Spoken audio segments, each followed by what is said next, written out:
Hey everybody, we're going to start by talking about the parts of the ukulele. The top part is called the head. These are the tuners, which you'll learn more about later. This little line here is called the nut, and the part that we put our left hand up and down is called the neck. On top of the neck is the fretboard, and on top of the fretboard are the frets. That's what these spaces are between the lines. The part that's going to go in front of your body is called the body. This is called the sound hole right in front of you.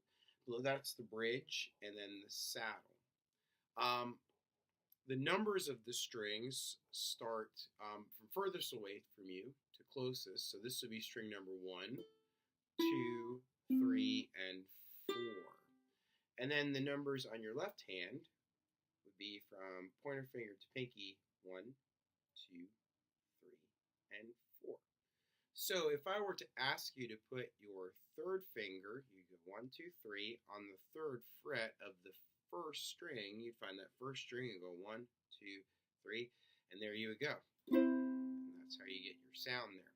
When you strum the ukulele, you're going to strum near the top of the body, right where the top of the body and the fingerboard meet, or the fretboard, meet. You don't want to do it over the sound hole like a guitar. So ukulele is a little different that way. A lot of times when people start playing the ukulele, they put their finger over the line instead of on the fret. So this would be the proper way to do that. If we were to put it over the line, you'll hear it doesn't quite sound as nice. So always make sure that you have your fingers between those two frets. Sometimes you get kind of this popcorn sound. And if that happens, it's because you're not pressing down on the strings tightly enough.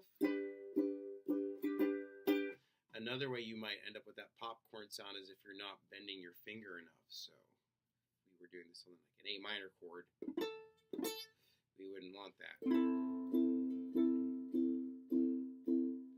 So that's the proper way to do that.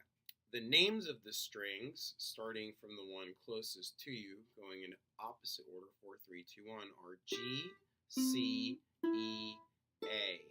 And the song that we've learned to remember that, and also to get those pitches in our ears, is Go Count Each Ape. So that should get you started, and good luck practicing.